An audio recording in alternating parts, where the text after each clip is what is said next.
ये देखिए, सबसे पहले जो कल हम लोग बात कर रहे थे तो हम लोग देखे थे कि 1857 की क्रांति किस तरह से भारत के मुख्य रूप से उत्तर भारत के क्षेत्रों में प्रसारित हुआ था। ठीक है, तो उसमें शायद जो है जो मतलब झांसी का मैंने बात किया था, और जहाँ झांसी का बात किया था तो वहाँ पर जो लक्ष्मीबाई के बारे में चर्चा हुई थी, तो वहाँ पर हमने शायद वहाँ पर किसका नाम ले लिया था, ह्यूगफ का नाम ले लिया था ना, और वो कौन है, हीरोज हैं ना। तो 3-4 नाम है, जरा उनको एक साथ हम लोग देख लेते हैं, वो थोड़ा तकलीफ ज्यादा देते हैं। ठीक है, ये 3-4 नाम कौन कौन से हैं, देखिए, एक है हडसन, एक है ह्यूसन, एक है ह्यूगफ और एक है ह्यूरोज। ये ऐसे नाम है कि पढ़ तो लेते हैं आप, पढ़ते समय तो आपको सब लगता है कि हाँ ठीक है सब अच्छे हैं ना, लेकिन बाद में जब आता है तो फिर थोड़ा सा, अगर ऑप्शन में भाई 4 में से कोई एक ही दे तब तो ठीक है, और नहीं तो क्या होता है फिर अगर 2-3 दे देगा तब तो समझ में आएगा हडसन थे कि ह्यूसन थे कि हीरोज थे ना। तो इनको हम लोग देख लेते हैं थोड़ा सा। देखिए, जब हम लोग हडसन की बात कर रहे हैं तो इनका जिक्र आपने कहाँ देखा था, ये जो हडसन है, इसे ध्यान है कहाँ पे देखे थे,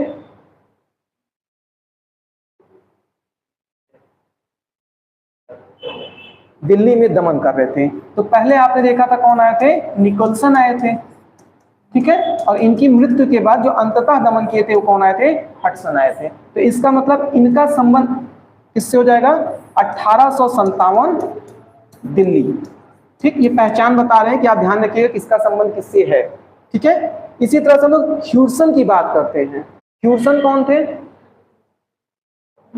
ह्यूसन जो है वो है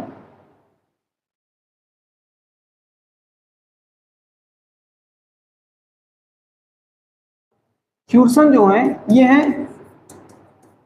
मंगल पांडे से संबंधित, मंगल पांडे। ठीक है, क्यों, क्योंकि जब आप देख रहे थे तो मंगल पांडे ने जिन 2 ब्रिटिश अधिकारियों को गोली मारी थी उसमें एक बाघ थे और दूसरे कौन थे, ह्यूसन थे। ठीक है, जबकि जब हम लोग ह्यूगफ की बात करते हैं तो ये ह्यूगफ का जिक्र कहां पर है,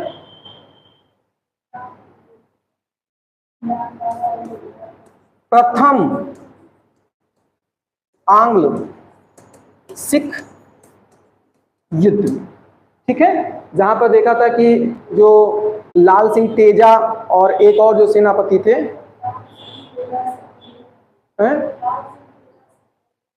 हाँ शॉर्ट नोट बनाए हैं, अच्छा इसको लिखेंगे। हाँ देखिए, तो जैसे होता है कि इनका संबंध किससे है, इनका संबंध जो है वो कहां से है, जो प्रथम आंग्ल सिख युद्ध हुआ था। ठीक है, वहां से इनका संबंध है। ये ब्रिटिश सेना नायक थे वहां पर जिन्होंने युद्ध का नेतृत्व किया था। ठीक है, और इसके अलावा ह्यूरोज कौन है, तो वापस लेके चले आते हैं इनको 1857 की क्रांति में। ठीक, तो ध्यान रखिएगा जो हम लोगों ने बात किया था, वैसे भी हमेशा ध्यान रहेगा जब किसी चीज को एक बार इंगित कर दिया जाता है ना तो पढ़ते समय उसका दृष्टिकोण बदल जाता है। तो जब नोट्स देखेंगे, रिवाइज करेंगे तो ध्यान आएगा।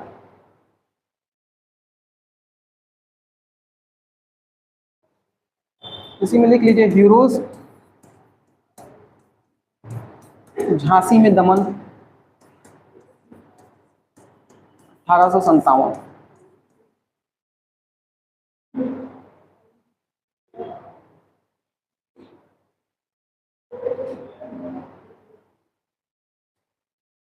वहां पे लाल सिंह और तेजा सिंह 2 सेनापति थे।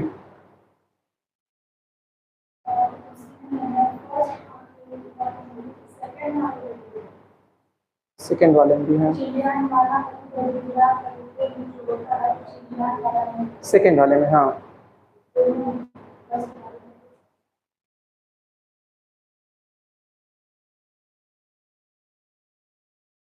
ठीक है। आइए, तो मुख्य रूप से चूंकि कल जो पढ़ाए थे उसमें थोड़ा सा संशोधन कर लिया जाए, तो जो 1857 की क्रांति में आप देखे थे कहां पर, झांसी को लेकर के जो हम लोगों ने चर्चा किया था, तो यहाँ पर रानी लक्ष्मीबाई की चर्चा किया था हम लोगों ने, लक्ष्मीबाई। तो अब यहाँ पर जो संबंध है वो किसका है, ह्यूरोज का है। ह्यूरोज एक ह्यूगफ है, ठीक, जिनको कल बता दिए थे हम। ठीक है, तो ध्यान रखिएगा यहाँ पर जब हीरोज की हम लोग बात करेंगे तो तो अब इन्होंने क्या किया, झांसी में विद्रोह का दमन किया। और दूसरी चीज मुख्य रूप से जो स्टेटमेंट था उसके लिए याद करिएगा, जहां पे बताया था उन्होंने क्या हुआ कि मतलब क्रांतिकारियों में कोई एक मर्द था, तो वो कौन थी, लक्ष्मीबाई थी। ठीक। दूसरा उन्होंने बताया था कि अगर भारत की समस्त सोई हुई महिलाएं जाग जाए तो क्या होंगी, वो पुरुषों से ज्यादा खतरनाक होंगी। ठीक है, ये दोनों स्टेटमेंट्स किसका है, ह्यूरोस का है। ठीक, इसको यहाँ पे ध्यान रखिएगा। अब हम लोग आगे बढ़ते हैं। हम लोग 1857 की क्रांति में अब केवल 2 विषय हमारे पास बचे हैं। 1857 की क्रांति में एक तो हम लोग को देखना है कि जो 1857 की क्रांति थी उसका जो स्वरूप है, स्वरूप की मतलब ये वास्तव में था क्या, ये सैनिक विद्रोह था, स्वतंत्रता संग्राम था, या ब्रिटिशर्स के शब्दों में कुछ अन्य के लिए प्रयोग किया गया है कि सभ्यता पर बर्बरता का संघर्ष था, हिंदू मुस्लिम विद्रोह था। अलग अलग तरह से इसको क्या किया गया है, नामकरण करने का प्रयास किया गया, क्योंकि उसी के आधार पर क्या होगा, इसका महत्व निकल करके आएगा ना। ठीक है, तो इस पे हम लोग चर्चा करेंगे कि किसने किस प्रकार के स्वरूप दिए हैं। और दूसरा हम लोग देखेंगे कि जब 1857 की क्रांति समाप्त हो गई तो इसके बाद क्या प्रभाव पड़ा, यानी 1857 की क्रांति का प्रभाव जो ज्यादा महत्वपूर्ण रहेगा आपके लिए। ठीक है, तो आइए स्टार्ट करते हैं। सबसे पहले हम लोग देखते हैं 1857 की क्रांति का स्वरूप। अब इसमें ध्यान देना है आपको एक बात का कि जब लोग 1857 की क्रांति के स्वरूप की बात करेंगे तो इसमें आपको 2 प्रकार के इतिहासकार देखने को मिलेंगे। एक इतिहासकार ऐसे होंगे जो क्या होंगे, विदेशी इतिहासकार होंगे, विदेशी इतिहासकार, और एक ऐसे होंगे जो भारतीय इतिहासकार होंगे। और जब हम लोग प्राचीन इतिहास पढ़ते हैं तो वहां पर मैं पहले बता देता हूं कि इतिहास लेखन वास्तव में क्या होता है, एक कला होती है। और जो इतिहास होता है वो समस्त रूप से क्या होता है, इतिहासकार का अपना स्वयं का विचार होता है। तो वास्तव में इतिहास में क्या है, ये इतिहासकार क्या लिखना चाह रहा है, उसकी क्या सोच और विचार है, इस पर भी बहुत प्रभाव पड़ता है।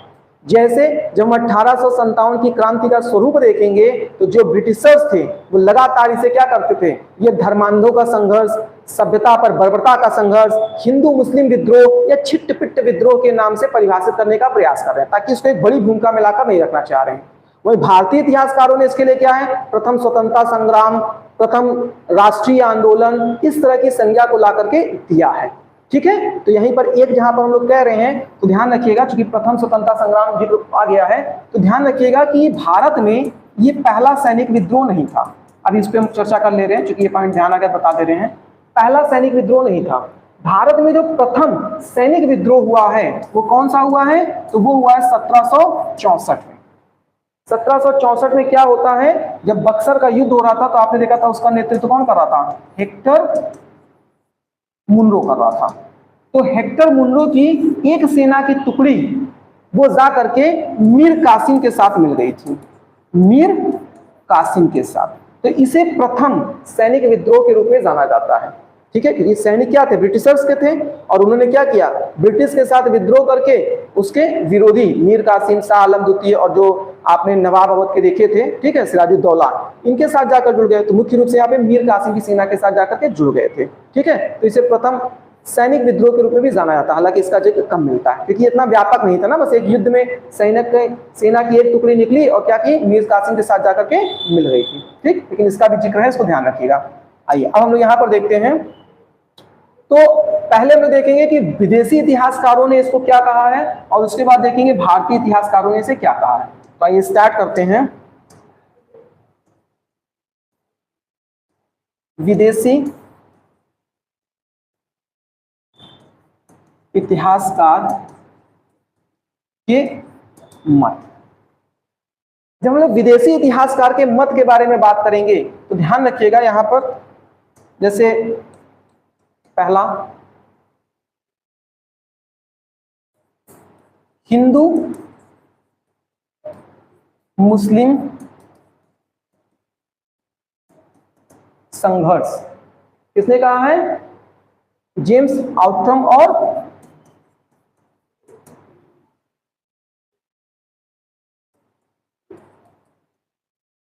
जेम्स आउट्रम और टेलर,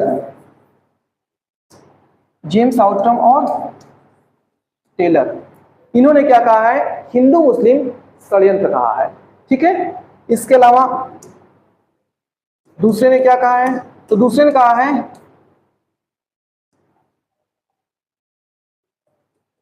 ईसाई पर धर्मांधों का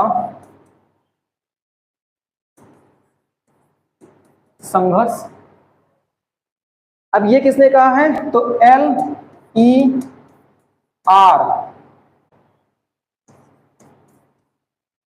L-E-R रीज है।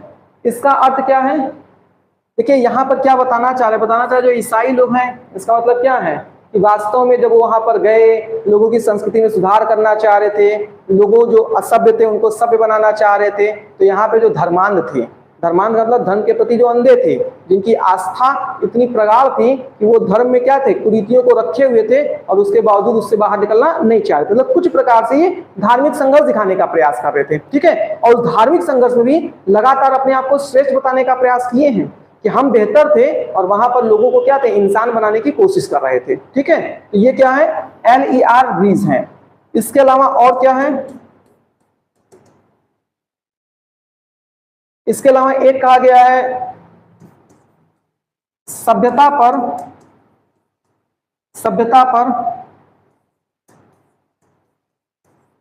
बर्बरता का संघर्ष, सभ्यता पर बर्बरता का संघर्ष, ठीक है। अब यहां पर भी आप देखेंगे तो भाव आपको वही निकल करके आएगा कि सभ्यता पर बर्बरता का संघर्ष का मतलब क्या है, इसे कहें टी आर होम्स कहे हैं। सभ्यता पर बर्बरता का संघर्ष मतलब फिर से वही चीज है कि हम सभ्य हैं और लोग क्या हैं, बर्बर हैं। तो कहीं ना कहीं जब बर्बर लोगों को सभ्य बनाने का प्रयास किया जा रहा है तो उसमें क्या हो रहा है, वो संघर्ष कर ले रहे हैं, ठीक है। तो ये 3 हो गया। इसी तरह एक और क्या कहा गया है,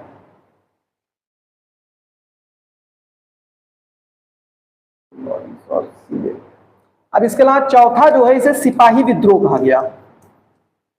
सिपाही विद्रोह, अब ये कौन कहा है, तो जॉन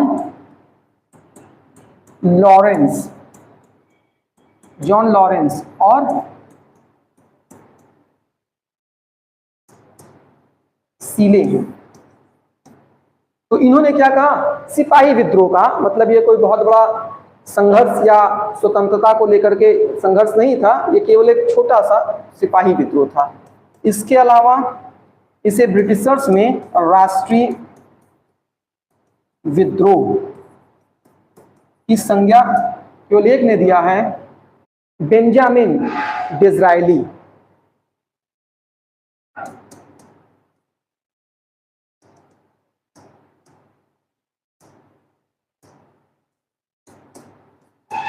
बेंजामिन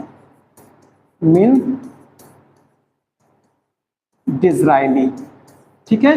तो अगर आप देखें तो समस्त लोगों ने क्या किया है, कहीं ना कहीं जो प्रथम स्वतंत्रता संग्राम या राष्ट्रीय आंदोलन था उसकी मतलब जो नकारात्मक अवधारणा है उसको प्रस्तुत करने का कोशिश किया है, और सकारात्मकता के पक्ष में केवल एक यही बेंजामिन डिज़रायली हैं जिन्होंने अपना स्टेटमेंट दिया है, इसके स्वरूप को बताया है, ठीक है। तो फिर से देख लीजिए, पहला कौन था, जब हम लोग हिंदू मुस्लिम षड्यंत्र की बात कर रहे हैं तो वहां पे कौन थे, जेम्स आउट्रम और टेलर। तो इन्होंने क्या बताया है, हिंदू मुस्लिम षड्यंत्र बताया है, ठीक है। उसके बाद L-E-R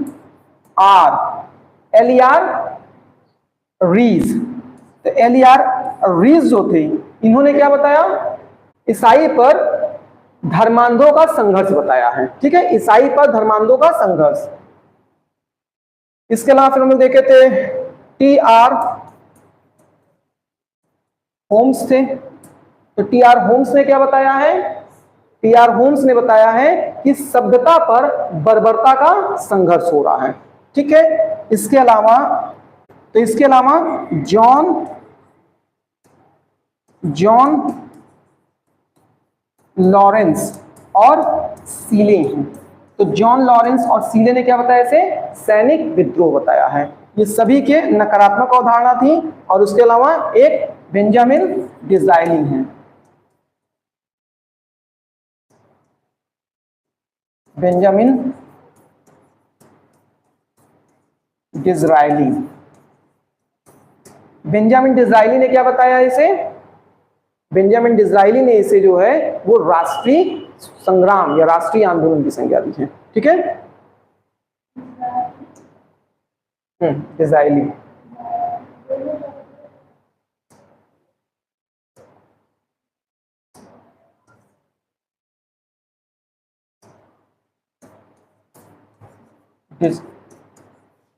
राइट,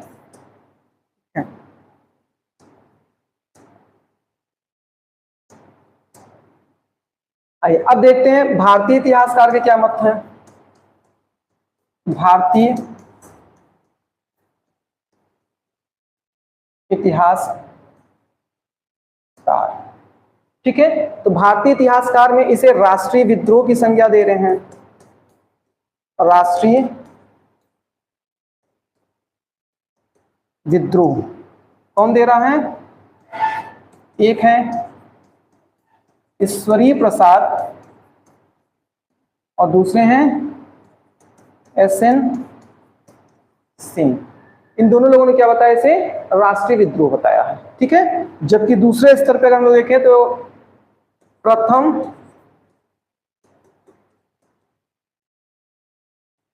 स्वतंत्रता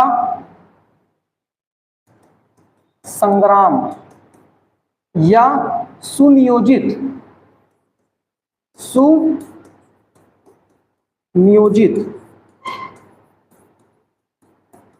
विद्रोह कौन कह रहा है?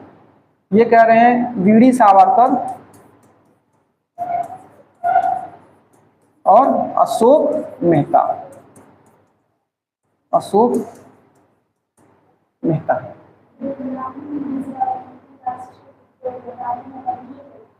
क्या दिक्कत है? ये भारतीय इतिहासकार हो गए और वहां पर जो है वो विदेशी इतिहासकार हो गए। इसीलिए कहना कि वहां पर समस्त विदेशी इतिहासकारों ने क्या किया? नकारात्मक अवधारणा दी है। एक ऐसे ब्रिटिशर से जिन्होंने सकारात्मक अवधारणा दी है, क्योंकि यहाँ पर लोग इतिहासकार को विदेशी और भारतीय के मतलब पक्ष में बांटे हैं। अब इसके अलावा और अगर हम लोग कहें तो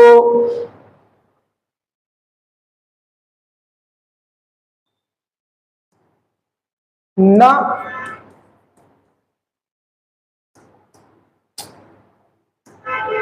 प्रथम स्वतंत्रता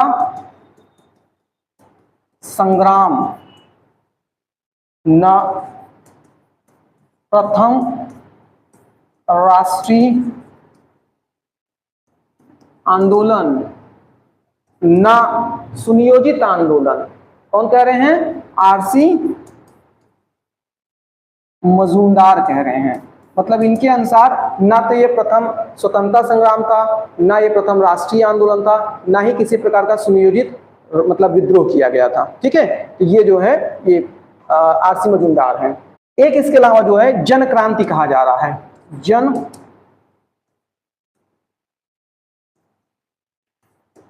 क्रांति, तो जन क्रांति कौन कर रहे हैं? रामविलास शर्मा। राम विलास शर्मा। ठीक है, इसके अलावा यहां पर ध्यान रखिएगा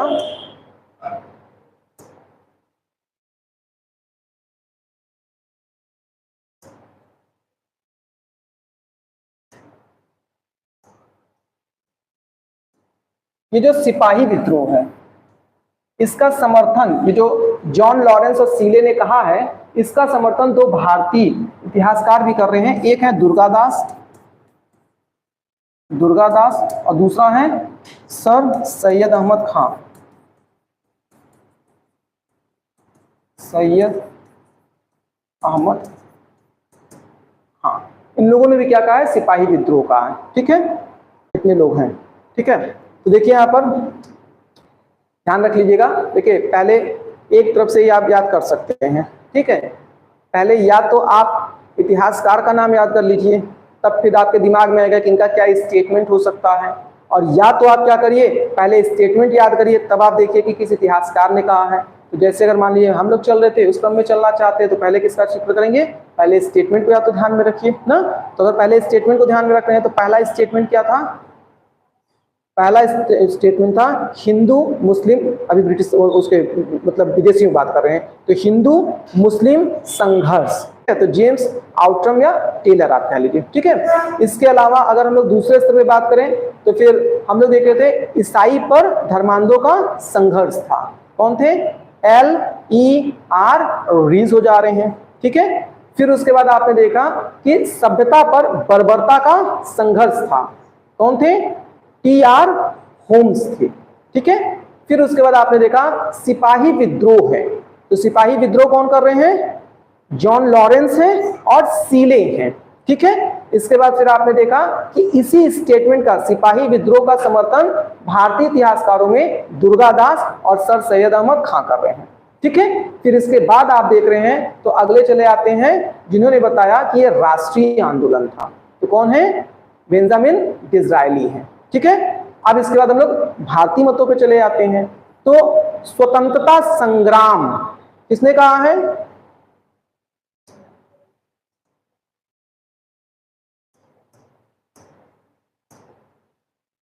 राष्ट्रीय विद्रोह लिख देना, स्वतंत्रता संग्राम रहेगा ये, स्वतंत्रता संग्राम। चलिए, राष्ट्रीय विद्रोह स्वतंत्रता संग्राम बहुत अंतर नहीं है, ठीक है। इसका मतलब क्या है? जो ईश्वरीय प्रसाद और एसेंसियन की बात कर रहे थे, उन्होंने क्या कहा है? स्वतंत्रता संग्राम कहा है, ठीक है।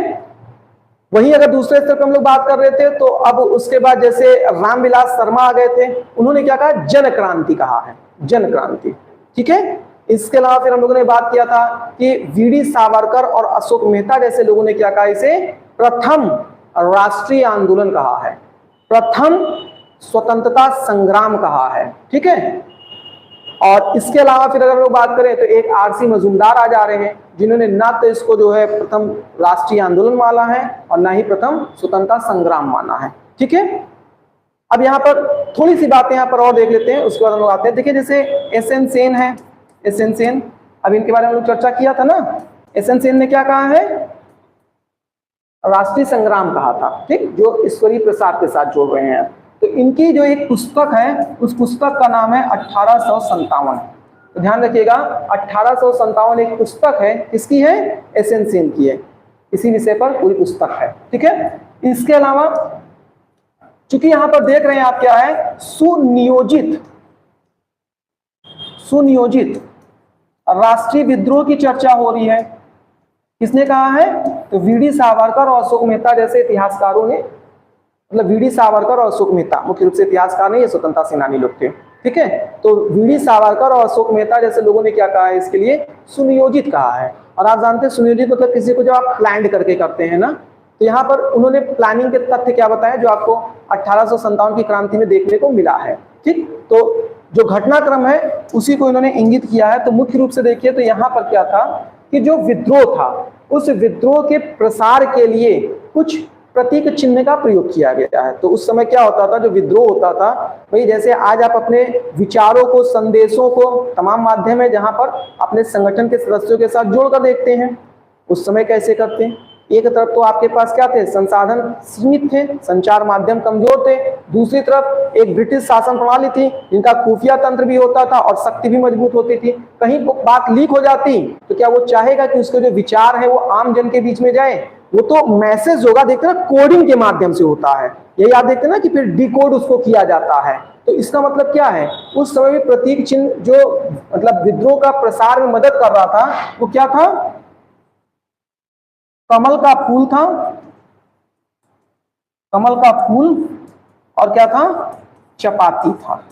तो एक तो ये पॉइंट ध्यान रखिएगा, क्वेश्चन में पूछा जाता है कि 1857 के विद्रोहियों द्वारा प्रतीक चिन्ह के रूप में किसका प्रयोग किया गया था? ठीक है, तो कमल का फूल था और चपाती। ठीक, इसके अलावा ये जो मतलब विद्रोहियों के जो विचार थे उनको फैलाने में और कौन सहयोग कर रहा था? तो ये साधु, सन्यासी,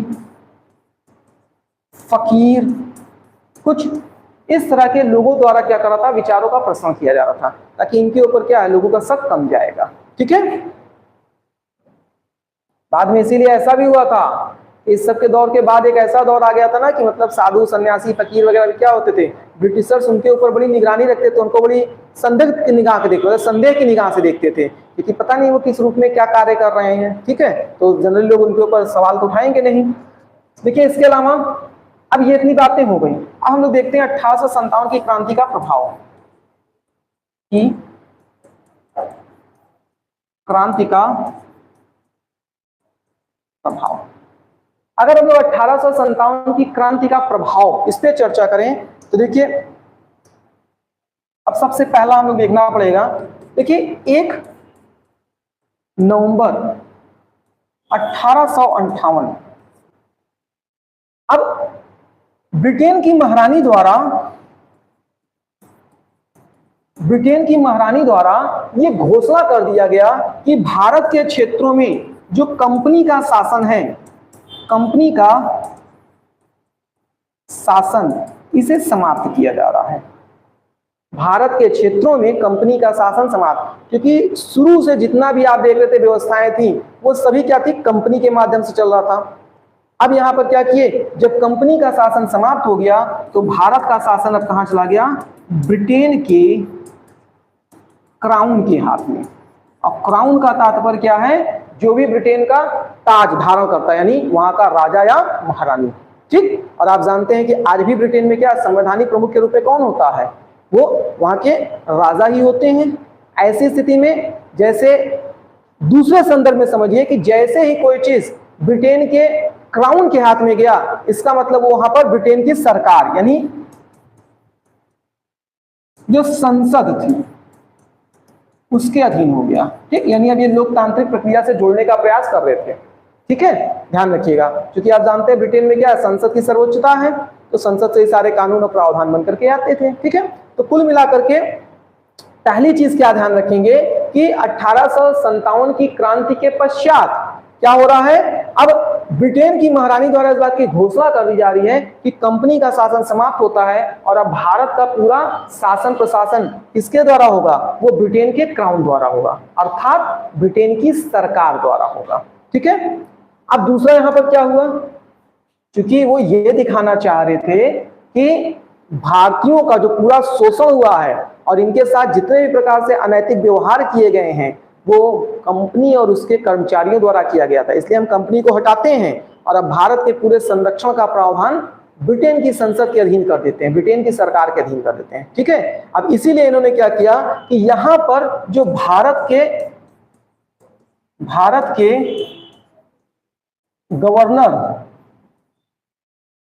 जनरल का पद हुआ करता था इसे समाप्त कर दिए, और जब भारत के गवर्नर जनरल का पद समाप्त कर दिए तो यहां पर एक नए पद का सृजन किए जिसका नाम था वायसराय।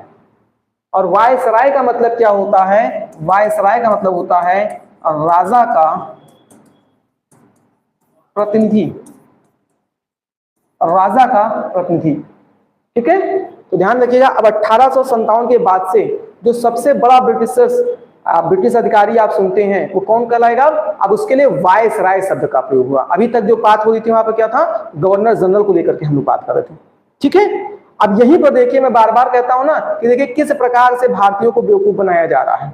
ठीक है, इसका मतलब जैसे मान लेते हैं मेरा नाम ए है और कल को आप मेरा नाम बी कर दीजिए, मतलब टीचर की जगह मुझसे आप डॉक्टर करा दीजिए, प्रोफेशन बदल रहे हैं ना, मतलब मेरे नाम में टीचर हटा करके मुझे कह दीजिए अब ये डॉक्टर हो गए, तो कल से मैं डॉक्टर हो जाऊंगा। ये मूर्ख बनाने जैसी तो बात हो रही है ना। बिल्कुल वैसे ही क्या है, अभी तक भारत के गवर्नर जनरल कौन थे इस समय, देखिए डलहौजी का जो कार्यकाल था, डलहौजी नहीं भाई, डलहौजी जो इनका कार्यकाल था वो तो 1848 से लेकर के 56 तक था। अब इसके बाद क्या थे, आ गए थे कैनिंग आ गए थे। और हम कैनिंग की बात कर रहे थे, क्या है 1856 से लेकर के 1856 में ये क्या हो रहे हैं, ये बन गए हैं भारत के गवर्नर जनरल। और जब ये भारत के गवर्नर जनरल बन रहे हैं तो इसी बीच में क्या हो रहा है, 1857 की क्रांति हो रही है।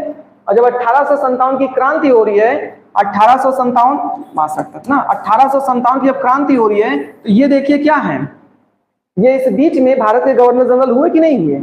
और उसके बाद क्या हुआ, जब 1858 में क्या किया जा रहा है, अब यहाँ पर वायसराय का पद सृजित किया जा रहा है, तो प्रथम वायसराय कौन बन गए, कैनिंग बन गए। इसका मतलब व्यक्ति वही है, खाली हमने उसका नाम बदल दिया। ठीक है, अब इसके अलावा और क्या किया गया, और क्या किया गया, तो देखिए अब भारत पर प्रशासनिक दृष्टिकोण से अंतरिम नियंत्रण रखने के लिए, अर्थात जो सबसे बड़ा अधिकारी का पद होगा उसके लिए किसको सृजित कर दिया गया, तो एक नए पद का सृजन किया गया जिसे कहे भारत सचिव। भारत सचिव, ध्यान रखिएगा। अब स्थिति क्या है, ये एक है भारत और ये हम मान लेते हैं ब्रिटेन। तो भारत में समस्त पूरे भारत पर जो सबसे बड़ा अधिकारी हो रहा है उसे आपने कह दिया वायसराय। और ब्रिटेन में बैठा जो भारत का सचिव है ये पूरे भारत पर नियंत्रण कर रहा है, इसका मतलब वायसराय के भी ऊपर कौन हो जाएगा, भारत सचिव हो जाएंगे। ये ब्रिटेन में बैठेंगे। ठीक है, और जब ब्रिटेन में बैठेंगे तो भाई अब ये कार्यवार करेंगे तो अकेले तो कार्य करेंगे नहीं, तो अब ये जो भारत के सचिव थे, भारत के सचिव, अब इनकी सहायता के लिए क्या हो गया, 15 सदस्यीय परिषद का गठन किया गया। 15 सदस्यीय परिषद का गठन किया गया। अब 15 सदस्यीय परिषद का मतलब क्या हो गया कि इनके लिए जो है इनके 15 सहायक कर्मचारी हो जाएंगे। ठीक है, तो अब जब 15 सहायक कर्मचारी हो रहे हैं तो एक तो वायसराय, एक तो भारत के सचिव हो गए और दूसरे मतलब भारत के सचिव और 15 सदस्य, 16 लोग तो ये हो गए। अब ये तो प्रमुख सदस्यों में से आए ना, उसके नीचे भी तो न जाने कितने लोग ऐसे होंगे, तो कोर टीम में हो गए ना, जिनके मतलब जिनके विचारों के साथ निर्णय लिया जाएगा। ठीक है, अब भाई ऑफिस वगैरह चाहिए कि नहीं चाहिए, ऑफिस चाहिए, तमाम कर्मचारी हो जाएंगे, उनका भत्ता चाहिए और सारे खर्चे अन्य स्तर पे। अच्छा, ये व्यवस्था की क्यों जा रही है, तो ब्रिटेन का विकास थोड़ी ना हो रहा है, इससे किसका विकास होगा, भारत का विकास होगा। इसलिए इसका जो खर्चा का दबाव पड़ेगा वो भारत के राजकोष से लिया जाएगा, भारत के राजकोष से लिया जाएगा। ठीक है, और इसे नाम क्या कहा जाएगा, तो इसे कहेंगे होम चार्ज। होम चार्ज कहेंगे, मतलब हाँ, घर का खर्चा, आपके घर का खर्चा है। ठीक है, और ध्यान रखिएगा, क्या ध्यान रखना था, हाँ, ये जो 15 सदस्य पूरी बन रही है परिषद इनकी, अब इसमें कौन होंगे, तो इसमें ऐसे लोग होंगे जिनको भारत में शासन का अनुभव रहा होगा। अब बताइए, भारत में शासन का अनुभव किसे रहा होगा, उन्हीं को तो रहा होगा जो पहले से लूट के लेके गए हैं, ये यहाँ पे तमाम प्रकार से शोषण किए हैं, तो अब उनको और ऊपर पद पे बैठा दिए। अब कह रहे हैं कि तुम भारत में मत रहो, वहां वाले दुखी है तुमसे, इसलिए तुम ब्रिटेन में आकर के वहां वालों को दुखी करो, है ना, तो वहां पे बैठा दिए। और कौन होगा, तो इसमें और होंगे मंत्री परिषद के सदस्य, मंत्री परिषद के सदस्य, ठीक, वहां के संसद के सदस्य। ठीक है, तो इतनी चीजें जो है सबसे प्रमुख परिवर्तन के रूप में, दो चीज तो विशेष तौर पे ध्यान रखिएगा। पहला कि भारत में क्या हो रहा है, 1857 की क्रांति के पश्चात भारत के गवर्नर जनरल का पद समाप्त करके वायसराय के पद का सृजन किया जा रहा है, ये परिवर्तन भारत में हो रहा है। वहीं दूसरी तरफ ब्रिटेन में क्या हो रहा है, एक नए पद का सृजन हो रहा है जिसे भारत सचिव कहा गया, और इनकी सहायता के लिए 15 सदस्यीय परिषद का निर्माण किया गया।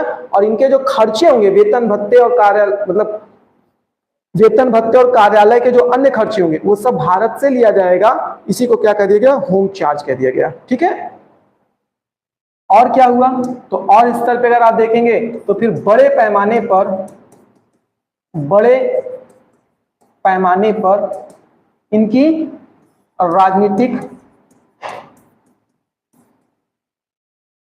सामाजिक व आर्थिक नीति में क्या हुआ, बदलाव हुआ।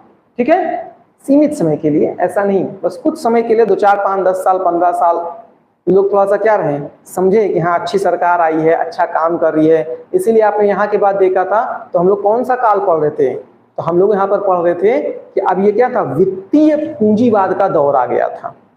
वित्तीय पूंजीवाद का दौर क्यों आ गया था, क्योंकि औद्योगिक पूंजीवाद के दौर को समाप्त करना था। तो ब्रिटेन ने क्या दिखाया, हम आपके यहाँ पैसे का निवेश करेंगे, हम आपके यहाँ रेल का विकास करेंगे, शिक्षा का विकास करेंगे, डाक तार जैसी योजनाओं का विकास करेंगे। तो आप पैसे को लगा रहे हैं। बाद में पता चला कि पैसा तो लगाए वो चाइना वाले थे, पैसा तो लगाए लेकिन उसका भी क्या था, उनका मूल माध्यम था कि खुद जो है वहां से लाभ ले, है ना। हालांकि चाइना जिस तरह की उनकी नीति थी, भी चाइना बच्चा है ना, क्योंकि तो पूरी दुनिया पे राज किए थे, नया ने कैसी कैसी नीति लगाए थे। तो मतलब यहाँ पर ये कहे कि ये चाइना की नीति लगाए थे, इससे अच्छा रहेगा कहे चाइना वाले ब्रिटेन की नीति लगा रहे हैं ना।